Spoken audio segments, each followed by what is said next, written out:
देवाः तानि धर्माणि प्रथमान्यासन् ते हनाकं महिमानः सजन्ते यत्र पूर्वे साध्याः सन्ति देवाः। काहींनी वेदांचं बाह्य स्वरूप सांगण्याची अपेक्षा केली होती, तथापि एखाद्या वेदामध्ये किती विभाग आहेत, त्याचे उपविभाग आहेत, त्याच्यामध्ये मंत्र आहेत, या सगळ्याचं वर्णन करणं शक्य आहे, परंतु त्यातून वेदांचं नेमकं महत्त्व समजून घेणं हे अवघड वाटतं।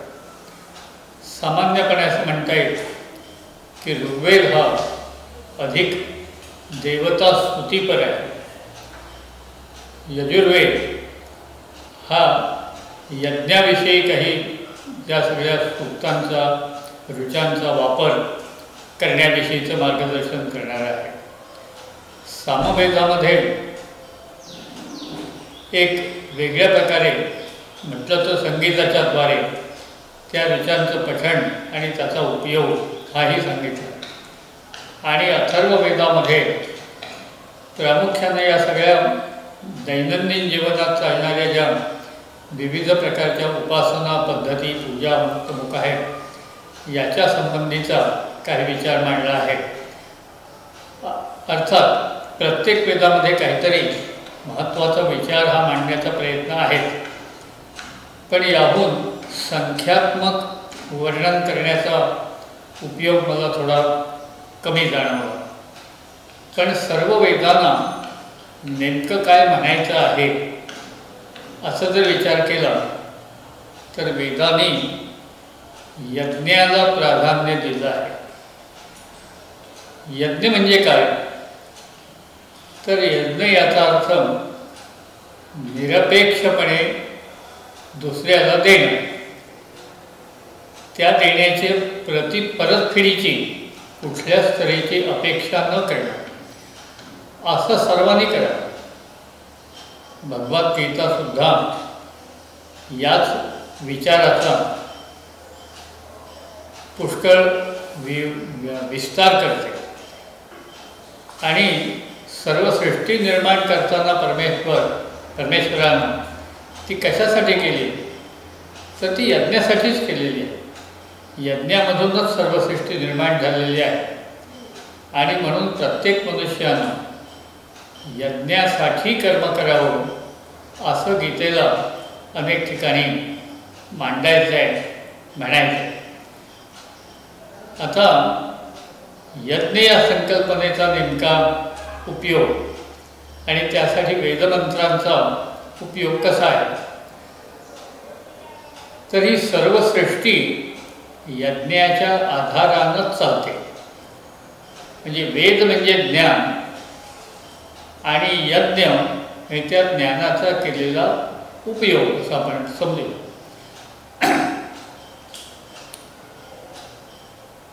अलीकडच्या अनेक विद्वानांनी सुद्धा या यज्ञकल्पनेचा पुष्कळ विस्तार आणि विचार मांडलेला आहे।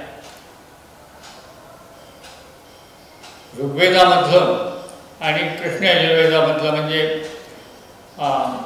यजुर्वेदातलं पुरुषसूक्त हेही एक लक्षात घेण्यासारखं आहे। त्याच्यातच सुरुवातीला असं म्हटलं आहे, सहस्रशीर्षा पुरुष, हा पुरुष म्हणजे परमेश्वर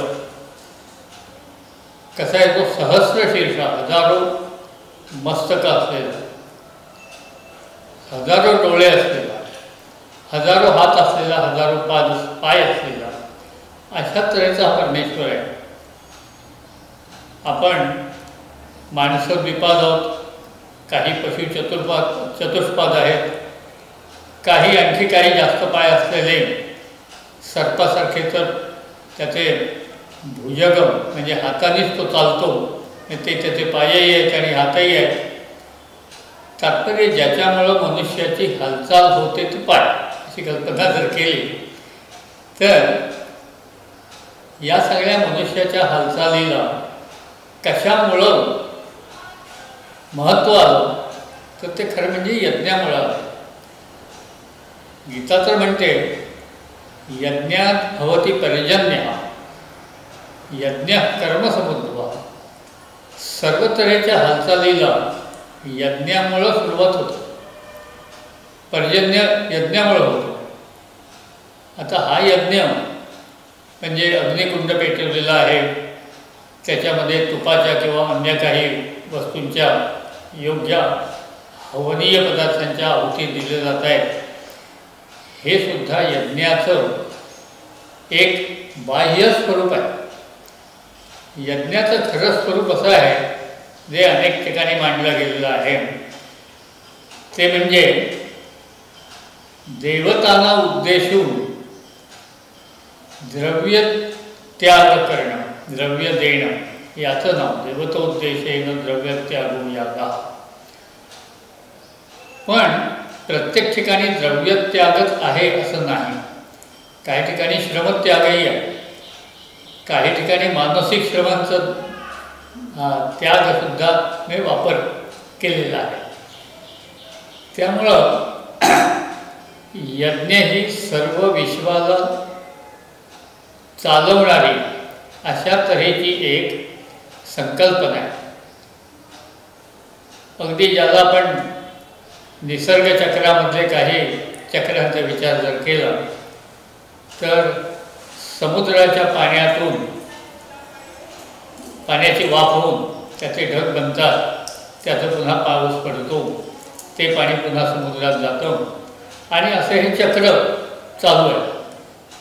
वेद त्याचं वर्णन करताना यज्ञ असा विचार करतो. थोडक्यात यज्ञ या संकल्पनेचा याचं स्पष्टीकरण जर द्यायचं झालं तर असं म्हणता येईल की काहीही मिळवण्यासाठी नव्हे, कशाचाही मोबदला म्हणून नव्हे, पण माझ्याजवळ आहे ते मला दिलं पाहिजे, ही संकल्पना ही यज्ञाच्या मागे आहे. आणि अशा तऱ्हेचा यज्ञ जो आहे, हा यज्ञ हाच एक सगळं सृष्टीचक्र निर्माण करणारा असा झालेला आहे. आणि म्हणून या यज्ञासाठी म्हणून जे जे काही केलं जातं ते मनुष्याला कधी त्रासदायक होत नाही, बंधनकारक होत नाही. आता हीच यज्ञाची संकल्पना मुळात जी या सर्व सृष्टीमध्ये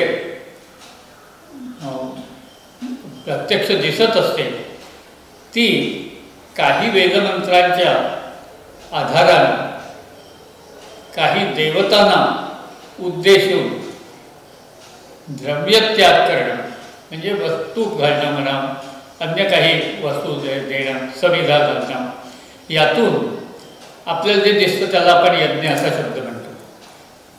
परंतु यज्ञाचे सुद्धा अनेक प्रकार पद्धती भगवद्गीतेमध्ये आणि अन्यत्रही सांगितलेले आहेत की द्रव्ययज्ञास तपोयज्ञा योगयज्ञास तथा परे स्वाध्याय ज्ञानयज्ञाश्च यतय संशित व्रताः. म्हणजे फक्त आहुती देऊन जो अग्नीमध्ये आहुती दिल्यानंतर जो होतो तोच यज्ञ असं म्हणण्याचं कारण नाही. यज्ञ म्हणजे विशिष्ट प्रकारचं कर्तव्य पूर्ण करण्यासाठी प्रयत्न करत राहणं, याचं नाव यज्ञ. आणि म्हणून अशी यज्ञकल्पना ही खरं म्हणजे या सर्व सृष्टीच्या निर्मितीत फार महत्त्वाची आहे. आणि त्यातल्या त्यात मनुष्य जीवन संपन्न करण्यासाठी, मनुष्य जीवनाला त्या जीवनाचा खरा अर्थ प्राप्त करून देण्यासाठी यज्ञ संकल्पनेचा वापर आपल्या भारतीय संस्कृतीमध्ये फार महत्त्वाचा विचार म्हणून मांडलेला आहे.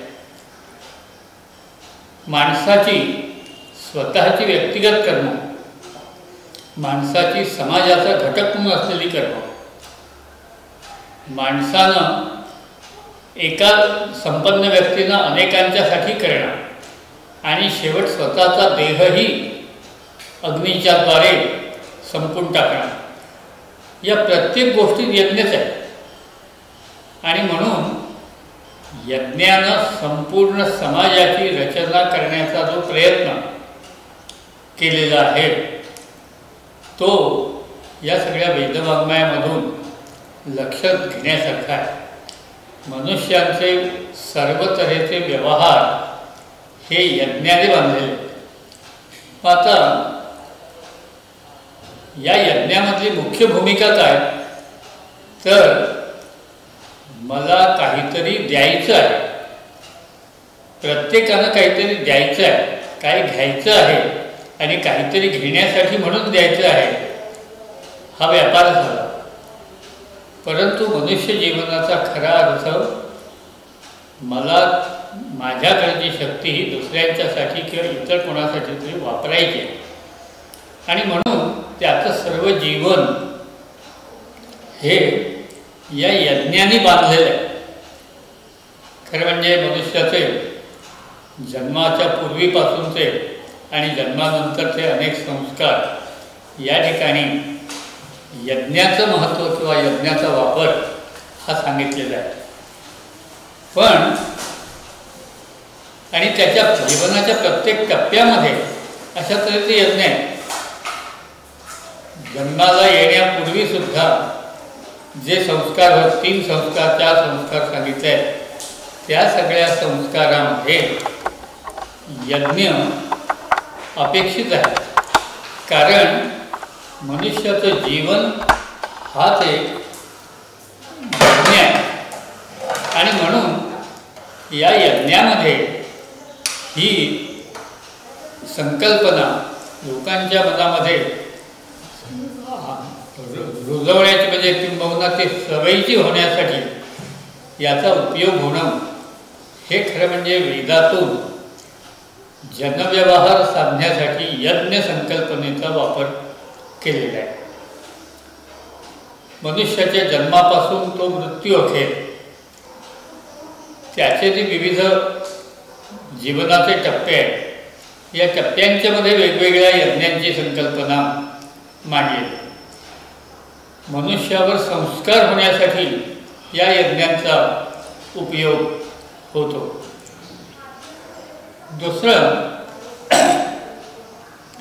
देवतांना उद्देशून जेव्हा यज्ञ केले जातात तेव्हा ते एकट्यानेच करायचे असतात असं नाही, तर समाजातील जाणकार अनेक मंडळींनी एकत्र येऊन ते करायचे आहे.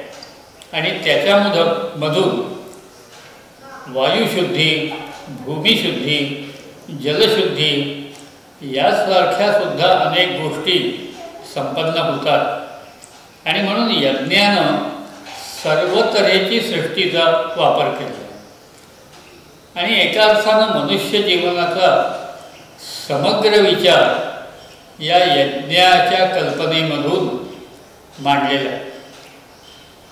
म्हणजे व्यक्तीचं जीवन हे जसं संपन्न व्हायला पाहिजे तसं समाजरचनासुद्धा संपन्न झाली पाहिजे, याच्याकरताही वेदांचं मार्गदर्शन हे पुष्कळ उपयोगी झालं.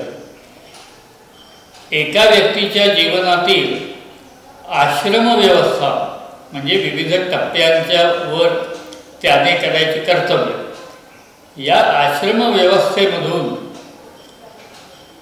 व्यक्तिजीवन संपन्न होत असताना समाजजीवन संपन्न होण्याची जी काही कल्पना वेदांनी मांडलेली आहे ती लक्षात घेतली. सामाजिक जीवनामधील अनेक तऱ्हेचे, ज्याला आपण सध्याच्या भाषेत उद्योग असं म्हणूया, किंबहुना परस्परावलंबी असणाऱ्या अनेक गोष्टी या एकमेकांना उपकारक होत जातील यासाठी करायची व्यवस्था, म्हणजे शेती आहे, गोपालन आहे, वनस्पतींचा वापर आहे, प्राणी जीवनामधील अनेक सर्पादी जाती आहेत, वृक्ष आणि प्राणी यांचा मानव जीवनाशी विविध प्रकारचा असलेला संबंध आहे, पंचमहाभूतांचा मनुष्य जीवन आणि सर्व सृष्टीशी असलेला संबंध आहे. हे सगळे संबंध परस्पर अनुकूल करण्यासाठी, एकमेकांच्या उपयोगाचे होण्यासाठी कशा पद्धतीचा विचार झाला पाहिजे किंवा होत असतो याची संपूर्ण मांडणी या वेदाच्या माध्यमातून आणि यज्ञ प्रक्रियेमधून मांडण्याचा जो प्रयत्न आहे हा विशेष लक्षात घेण्यासारखा आहे. मनुष्याचं आरोग्य उत्तम राखण्यासाठी औषधी आणि अनेक तऱ्हेची वस्तुनिर्मिती जी व्हायला लागते, द्विपदांची दोन पायांच्या प्राण्यांची आणि चार पायांच्या प्राण्यांची ही परस्पर त्यांच्यासाठी म्हणून आणि परस्परांच्यासाठी म्हणून ही कशी व्हायला पाहिजे याच्या संबंधीचे जे काही विचार अनेक ठिकाणी वेदामध्ये मांडलेले आहेत हे लक्षात घेण्यासारखे. आता राष्ट्र हा एक समूह आहे आणि राष्ट्र या समूहाचं सुद्धा उत्तम वर्णन एका वैदिक राष्ट्रगीत असं म्हटले जाणाऱ्या मंत्रामध्ये आप ब्राह्मण ब्राह्मणो म्हणजे विविध तऱ्हेच्या क्षमता असणारे, विद्येची क्षमता असणारे ब्राह्मण, आपल्या पराक्रमानं किंवा बाहूंच्या आधारावर संरक्षणाची व्यवस्था करणारे क्षत्रिय, निरनिराळ्या तऱ्हेचं उत्पादन निर्माण करणारे अशा तऱ्हेचे वैश्य आणि या सगळ्यांना मदतगार होणारे, सहाय्यक होणारे अशा तऱ्हेचे ज्याला शूद्र असं म्हणतात. या सगळ्याची रचना ही वेदांच्या माध्यमातून मांडण्यात आली. मगाशी मी ज्याचा उल्लेख केला ते पुरुषसूक्त. या पुरुषसूक्तामध्ये मनुष्यांच्या या विविध क्षमतांची जाणीव ठेवून ब्राह्मणोस्य मुखमासीत बाहुराजन्यः कृतः ऊरू तदस्य यद्वैश्यः पद्भ्याम शूद्रो अजायत. आता इथे निर्माण झाला असा शब्द जरी त्याच्यामध्ये अजायत म्हणून झालेला असतं तरी ही कल्पना मांडलेली आहे. म्हणजे मनुष्याचं व्यक्तिगत जीवन, मनुष्याचं सामाजिक जीवन, मनुष्याचं नैसर्गिक म्हणजे निसर्गाशी संबंधित असलेलं अशा तऱ्हेचं जीवन आणि या सगळ्यांचा परस्परांशी असलेला संबंध यांची जी गुंफण या मंत्रांच्या द्वारे मांडलेली आहे ती खरं म्हणाल तर वेद आणि जनव्यवहार, वेद आणि लोकांचं स्वास्थ्य यांचा परस्पर कसा संबंध आहे हे समजून घेण्यासाठी फार उपयोगाची आहे. एक प्रथम ज्यांना आपण देवतांसारखं मानतो, वायू आहे, अग्नी आहे, सूर्य आहे, त्यांच्यापासून असलेली अनेक मनुष्य जीवनाला उपयोगी अशा तऱ्हेची व्यवस्था आहे. यांचा परस्पर संबंध अनेक सांगितले. एकच सांगतो उदाहरणार्थ, सूर्य आत्मा जगत तस्तुषता. जगत म्हणजे हलणारं चालणार आणि तस्तुष म्हणजे स्थिर राहणार. डोंगर पर्वत वगैरे हे सगळे स्थिर राहणार आणि बाकी हालचाल न करणारं जग, चालणारं जग, या सगळ्यांचा सूर्य हा आत्मा आहे. आता ही जशी काही वस्तूंना त्यांच्या महत्त्वानुसार देवतांचं रूप देण्याचा प्रयत्न आहे, तसं एका मनुष्य जीवनाच्या मध्ये सुद्धा त्याच्या विविध टप्प्यांवर त्याने यज्ञाचा उपयोग कसा करायचा आहे.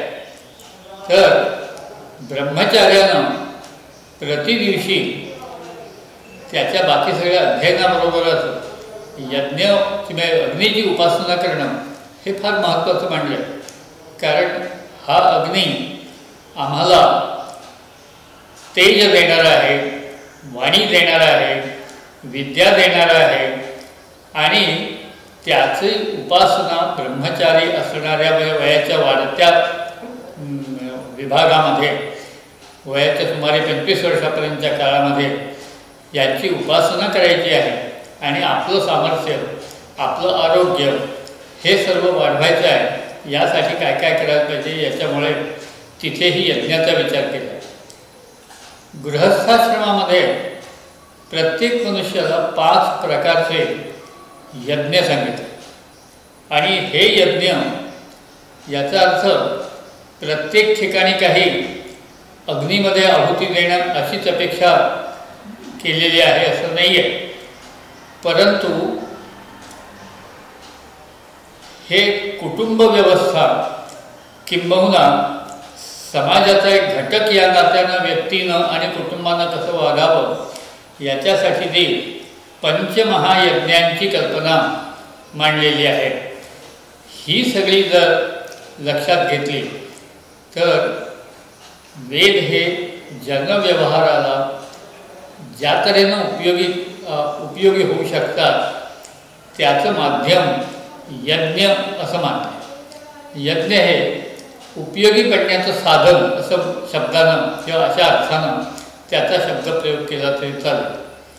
आणि त्या पंचमहायज्ञामध्ये ब्रह्मयज्ञ, ज्ञानसंपादन करणं हा ब्रह्मयज्ञ. नंतर दैवयज्ञ, मनुष्याला अनेक गोष्टी या निसर्गातून न मागता मिळालेल्या असतात.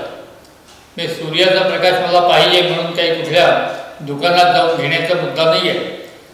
तुम्ही मागितला नाही तरी, तुम्ही झोपलेले असलात तरी तुम्हाला त्या प्रकाशाचं मिळून होणारा जे लाभ आहे हा एका अर्थानं होत असतो. अधिक होण्यासाठी त्या सूर्याची उपासना कशी करायची हेही तुम्हाला बघितलं पाहिजे, अग्नीची उपासना कशी करायची हेही बघितलं पाहिजे.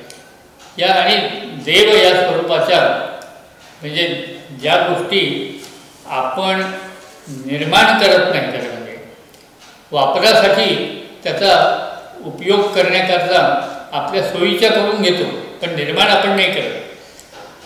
तर या सगळ्यांचं संरक्षण करण्याचा आपला काहीतरी भाग आहे आणि त्यांचा आपल्याला झालेला उपयोग आहे त्याच्याविषयीची कृतज्ञताही व्यक्त करणं, या सगळ्या गोष्टीला यज्ञ असं नाव अनेक ठिकाणी आहे, म्हणून तो दैवयज्ञ. तिसरा पितृयज्ञ. याच्या बाबतीत तर वेदांचं म्हणणं असं सांगता येण्यासारखं आहे की प्रत्येक मनुष्य जन्माला येताना 3 प्रकारची ऋण म्हणजे कर्ज घेऊन येतो. जन्माला आल्याबरोबरच त्याला ते 3 कर्ज मिळतात. एक म्हणजे ऋषी ऋण, दुसरं देवऋण आणि अशा पद्धतीने ही जे 2 ऋण सांगितले आहेत त्यांचं आधी थोडं वर्णन करतो.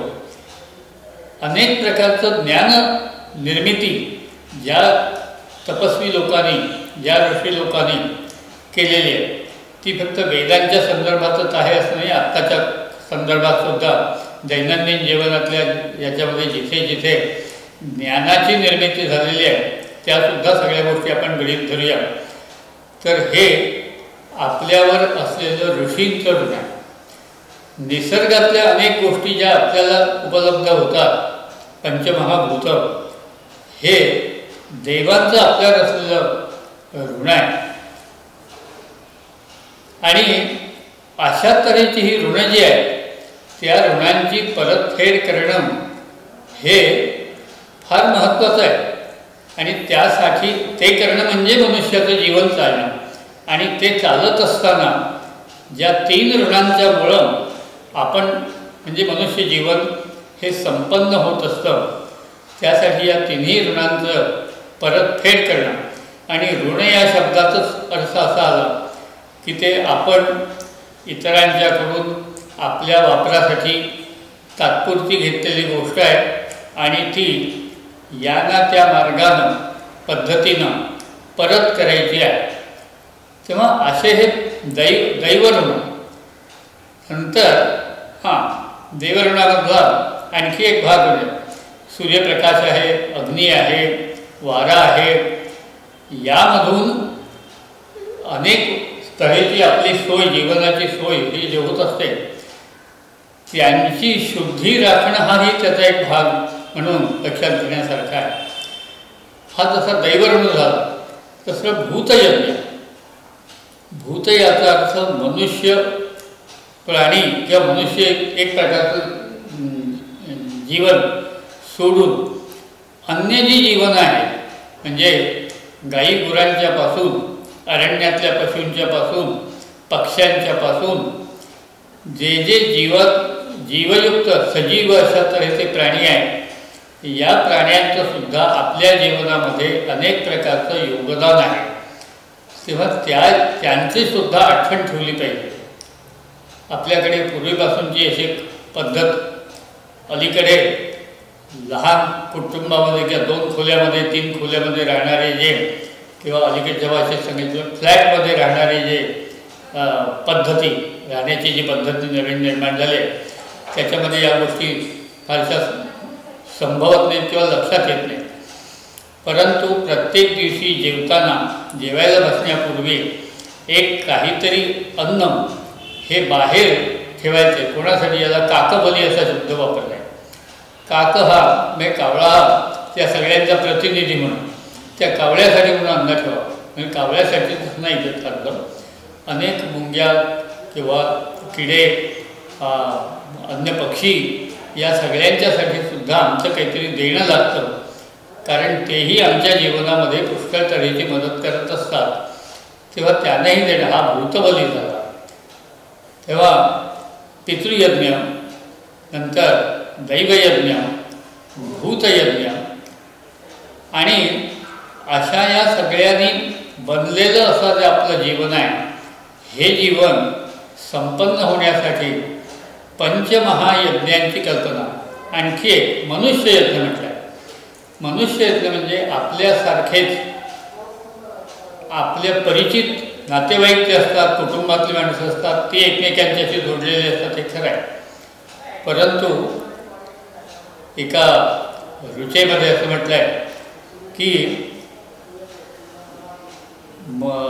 परमेश्वर अतिथीच्या रूपानं आपल्या घरी येतो, आणि म्हणून ज्याचा अतिथी याचा ज्याचा आपल्याशी कुठल्याही तऱ्हेचा नात्याचा, ओळखीचा, देण्याघेण्याचा संबंध नाही, अशी एखादी व्यक्तीसुद्धा जेव्हा आपल्याकडे घरी येते तेव्हा त्यालाही अन्नदान केलं पाहिजे. तर अशा तऱ्हेचं अतिथी यज्ञ, त्याला दुसरं मनुष्ययज्ञ असं म्हटलं आहे. या मनुष्ययज्ञाची सुद्धा गृहस्थाला गरज सांगितली. त्या असे गृहस्थासाठी सांगितलेले हे ते पहिला दैवयज्ञ, हा प्रथम ऋषी दैवयज्ञ, नृयज्ञ, त्यानंतर भूतयज्ञ वगैरे 5 पद्धतीने गृहस्थांनासुद्धा महायज्ञ करायला पाहिजे. याच्याबरोबर त्याच्या जीवनामध्ये सुद्धा प्रतिवर्षी आपल्या जुन्या झालेल्या विद्येला पुन्हा उजाळा देण्याची काहीतरी पद्धत आहे. त्याच्यासाठी पूर्वी श्रावणी नावाचा विधी असायचा. मनुष्याच्या जीवनात संस्कार होण्यासाठी उपनयन संस्कार असायचा, विवाह संस्कार आहे, तो शेवटच्या संन्यास आश्रमापर्यंत ते सगळे संस्कार सांगितले. या प्रत्येक ठिकाणी यज्ञाची कल्पना मांडलेली आहे. आणि ही यज्ञाची कल्पना म्हणजे आपण या सगळ्या सृष्टीचे एक अंश मात्र आहोत. आपण या सृष्टीचा आपल्यासाठी वापर केलेला असतो. त्याची यांना त्या मार्गानं केलेली जी, त्याचा परतफेड हा शब्द अगदीच व्यावहारिक होतो, पण समजण्याकरता म्हणून तो वापरूया. त्यांचंसुद्धा आपण जे देणं लागतो ते देणं परत करणं, यातून हा सगळ्या सृष्टीचा व्यवहार चालू आहे. याच्याबरोबर मोठमोठे राजे असतात, त्या राजांच्यासाठी राजसूय यज्ञ, विश्वजित यज्ञ वगैरे स्वतंत्र विशेष यज्ञ हे सांगितलेले आहे. आणि शेवट स्वतःचा देहसुद्धा त्या अग्नीच्या द्वारे अर्पण करायचं आहे. आणि ज्या पंचमहाभूतांपासून तो बनला आहे त्याच पंचमहाभूतांना तो पुन्हा अर्पण करून टाकायचा आहे, हा अंत्येष्टीपर्यंत. मनुष्याचं सगळं जीवन हे या यज्ञाने बांधलेलं आहे. तेव्हा यज्ञासाठी वेदमंत्रांचा उपयोग याचं कारण वेदमंत्रांच्या द्वारेच आपल्या मनुष्य जीवनाला आवश्यक असलेल्या सगळ्या गोष्टींचा उल्लेख किंबहुना त्याचा संबंध हा स्पष्ट करण्यात आलेला आहे. सर्पांना नमस्कार केलेला आहे, वृक्षांना नमस्कार केलेला आहे, नंतर आपण ज्या ठिकाणी राहतो ती जागा, ती वास्तू यांनाही नमस्कार केलेला आहे. कारण ही सर्व परमेश्वराची विविध रूपं आपल्याला उपयुक्त होणारी अशी आहे. यजुर्वेदामध्ये रुद्र सूक्त म्हणून एक सूक्त आहे आणि त्याच्यामध्ये माणसांच्या विविध प्रकारांना सुद्धा नमस्कार केलेला आहे. अगदीच सांगायचं झालं तर चोरांना नमस्कार केला, म्हणजे शंकर रुद्र हा चोरांचाही प्रमुख आहे. आता कोणाला असं वाटेल की चोर हे परमेश्वराचंच रूप आहेत का, किंबहुना अशा तऱ्हेनं दुसऱ्याचं जीवन संपवणारे म्हणून जे काही म्हणता येईल, हे सुद्धा तस्कराणां पतये नमः, म्हणजे चोरांचं प्रमुख असं हेही परमेश्वराचीच रूप आहेत का. तर खरं म्हणा तर यच्च किंचित जगत सर्वं दृश्यते श्रूयते विवा अंतर्बहिश्च तत्सर्वं व्याप्य नारायण स्थितः. तर हा परमेश्वर जे काही या जगामध्ये दिसतं, निर्माण होतं, अनुभवाला येतं, ते सर्व त्या परमेश्वराच्या शक्तीनं व्यापलेलं आहे आणि त्यांना व्यापून हा नारायण म्हणजे परमेश्वर राहिलेला आहे असं वर्णन केलं आहे. त्यामुळं चोर हे सुद्धा त्या परमेश्वराचंच रूप आहे आणि त्या रुद्राला तर तस्कराणां पतये नमः, म्हणजे चोरांचा प्रमुख असा तू आहेस. आता ही कल्पना समजून घ्यायला जरा आपल्याला कष्ट पडतील, परंतु चोर आपण वापरत असलेली संपत्ती नेत नाही, शिल्लक असलेली संपत्तीत नेतो. त्या ती शिल्लक असलेली संपत्ती गरजेची असते असं समजण्याचं कारण नाही आहे. ती तुम्ही देत नसाल तर ती नेण्याची व्यवस्था केलेली आहे. तेव्हा असं सृष्टीमधली कोणतीही गोष्ट ही परस्परांच्या सहकार्यानंच वाढते आहे असं लक्षात घेतलं पाहिजे. आणि ते सहकार्याचं नाव यज्ञ हे आहे. आणि म्हणून वेदामध्ये मनुष्य जीवनाचा समग्र विचार केलेला आहे, समाज रचनेचा विचार केलेला आहे, व्यक्ती जीवनातील आश्रम व्यवस्थेच्या द्वारे व्यक्तीची उन्नती कशी होत राहील याचा विचार केलेला आहे, सामाजिक जीवनासाठी आवश्यक असलेली शेती, वनस्पती ची वस्तू, गोपालन किंवा अन्य पशूंचं पालन यांचासुद्धा विचार वेदामध्ये केलेला आहे. प्राणी जीवनातील सर्पादी जाती ज्या आहेत, ज्या आपल्या दृष्टीनं अत्यंत दिसला की मारणं एवढंच आपल्याला फक्त माहिती आहे, परंतु त्यालाही नमस्कार केलेला आहे. नमो वस्तु सर्पेभ्यो ये केच पृथ्वी मनो ये अंतरिक्षे ये दिवितेभ्य सर्पेभ्यो नमः. तेव्हा अशा विविध ठिकाणी असणाऱ्या सर्पांना सुद्धा परमेश्वर स्वरूपानं नमस्कार केला पाहिजे किंवा केलेला आहे. यामधून प्रत्यक्ष तत्त्वज्ञान रूपानं, सामाजिक शास्त्रांच्या रूपानं जसं माणसानं हे करावं ते करावं असं सांगायचा प्रयत्न असतो तशा स्वरूपानं मांडलेले नाही, तर त्यांचं वर्णन करून त्यांचा उपयोग जाणवून दिलेला आहे.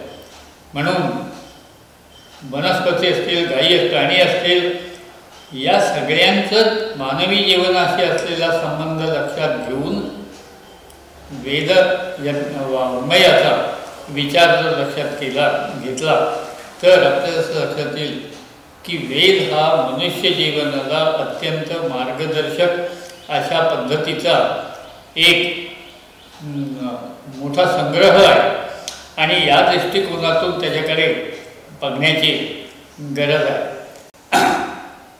आता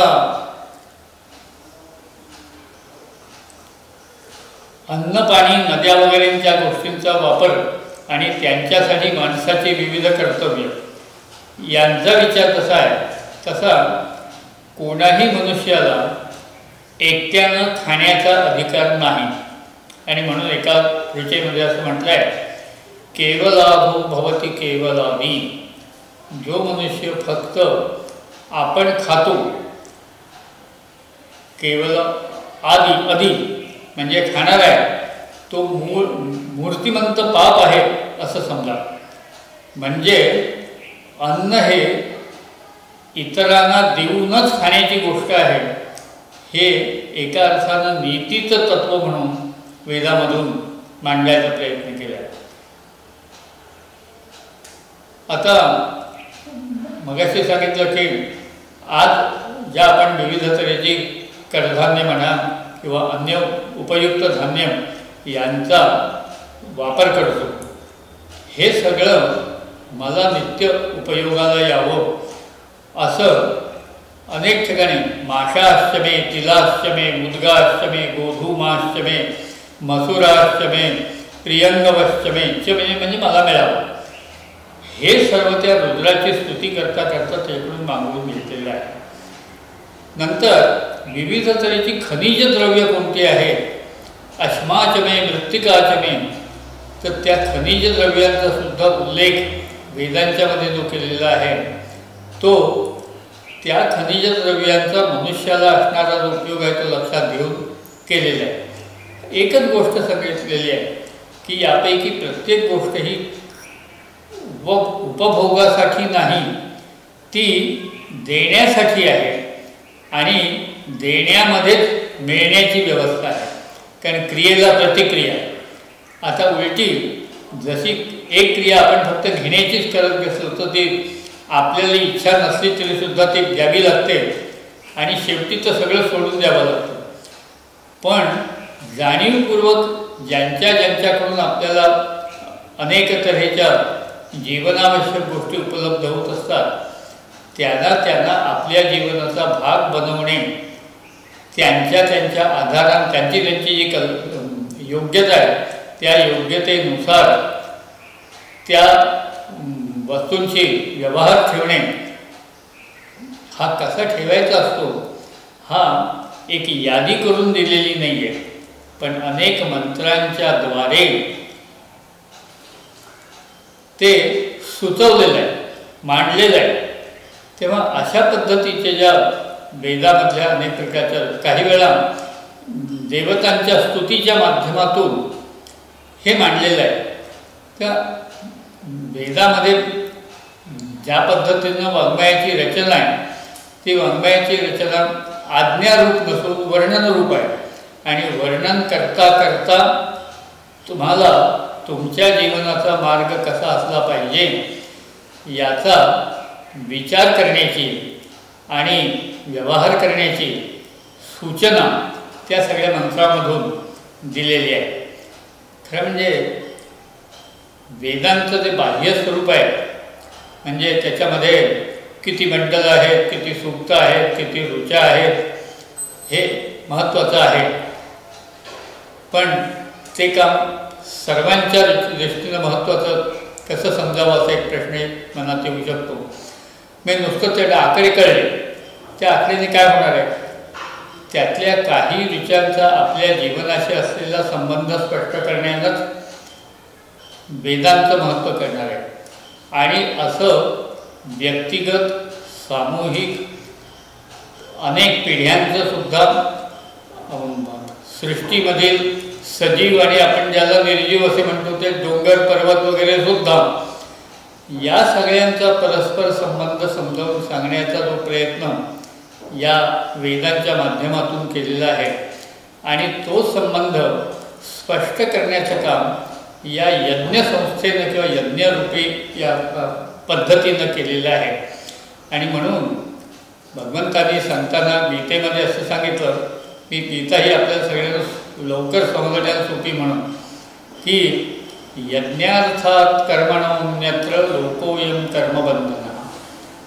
यज्ञासाठी म्हणून केलेली जी क्रिया आहे, जी हालचाल आहे, जे कर्म आहे, त्याच्याशिवाय बाकी इतर कर्म ही बंधनकारक होतात.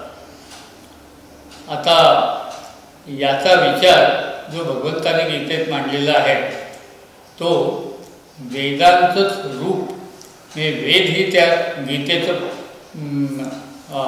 मूळ स्रोत आहे आणि त्याचाच विचार भगवंतांनी थोडक्या वेळात अर्जुनाला समजावून सांगण्याकरता तो अनेक ठिकाणी मांडलेला आहे, पण तो सारं रूपानं मांडलेला आहे. या वेदांची जी यज्ञरूप कल्पना आहे, म्हणजे कोणती गोष्ट उपभोगासाठी नाही, ती देण्यासाठी आहे, इतरांचा विचार करून वागण्यासाठी आहे आणि याचंच नाव यज्ञ.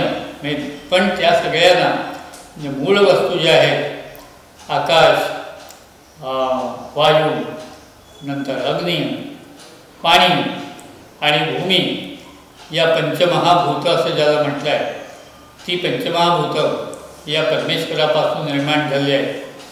तस्माद्वाये तस्मात् आत्मन आकाश संभूत, आकाशातून, आकाशात वायू, वायो हो अग्ने, अग्ने हे आपः, अद्भ्या पृथ्वी, अशा पद्धतीनं ही आणि पृथिव्या औषधया, औषधीभ्य अन्नम, अन्नात पुरुषा. आपली रचना किंवा निर्मिती ही अज्ञानापासून झालेली आहे. ही अन्न ही या पंचमहाभूतांच्या पासून निर्माण झालेली आहे. म्हणून प्रत्येक मनुष्याचं जीवन हे परस्परांची अत्यंत संबद्ध असलेलं, एकमेकांच्या आधारानं चालणारं अशा तऱ्हेचं आहे आणि त्याला तो तसे सगळे संबंध लक्षात ठेवण्यासाठी म्हणून यज्ञ ही कल्पना मांडलेली आहे. आणि वेदांच्या नंतर, वेदांच्या शब्दांच्या नंतर, वेदामधले काही सूक्त ही दैवता स्तुतीपर असली तरी ती व्यवहार सांगणारी आहे, ती सृष्टीचं महत्त्व सांगणारी आहे.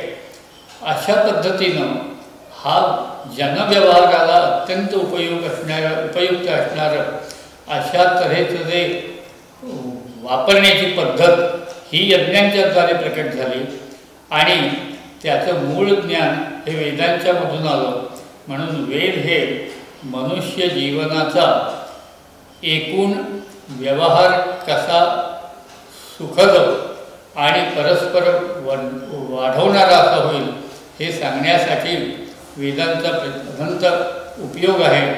आणि म्हणून ते वेदवाङ्मय आपल्याला सध्या बाकी फार मोठ्या वेदवाङ्मयाचा वापर करणं शक्य झालं नाही, तरी त्याचं सारभूत असं जे रूप गीतेच्या रूपानं आपल्यासमोर आहे, त्याच्या अर्थाचा विचार करून सुद्धा आपण या वेदवाङ्मयाचा जीवन व्यवहार चालण्यासाठी, सुखानं चालण्यासाठी, आनंदानं वाढवण्यासाठी, एकमेकांना वाढवण्यासाठी कसा करू शकू हे बघण्यासारखं आहे. आणि म्हणून आपण जी प्रार्थना नेहमी म्हणतो, मी आधी सुरुवातीला म्हटली, यज्ञेन यज्ञम अयजंत देवा तानि धर्माणि प्रसमान्यासं तेह नाकं महिमानस्य जन्ते यत्र पूर्वे साध्याः सन्ति देवा. म्हणजे या यज्ञामधूनच मनुष्य जीवनाचा किंबहुना सृष्टीचा व्यवहार चालत असतो आणि त्या सगळ्याचं वर्णन विविध ऋचांच्याद्वारे, मंत्रांच्याद्वारे किंवा देवतांच्या स्तुतीच्या रूपानं किंवा त्यांना काही आज्ञेच्या रूपानं असं जरी मांडलेलं असलं तरी ते सर्व मनुष्य जीवनाच्या व्यवहाराशी संबंधित आहे.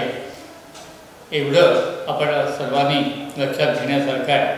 मला वाटतं वेदवाङ्मय हे नुसतं मोठ्या पुराणामधून मांडून ठेवण्यासाठी नाही, त्याचा होईल तेवढा व्यवहार माहीत करून घेणं. आणि आज जरी या मूळ वेदवाङ्मयापासून मनुष्य व्यवहार हा पुष्कळ दूर गेल्यासारखं वाटत असला तरी त्याला जवळचा मार्ग म्हणून, मध्यंतरात संपर्क म्हणून भगवद्गीतेचा वापर हाही आपण करता येण्यासारखा आहे. मला वाटतं वेदांचा मनुष्य जीवनाशी असलेला, व्यवहाराशी असलेला संबंध हा लक्षात घेण्याच्या दृष्टीनं आपण वेदांच्याकडे पाहावं एवढं सुचवून मी आजचं माझं बोलणं थांबवतो.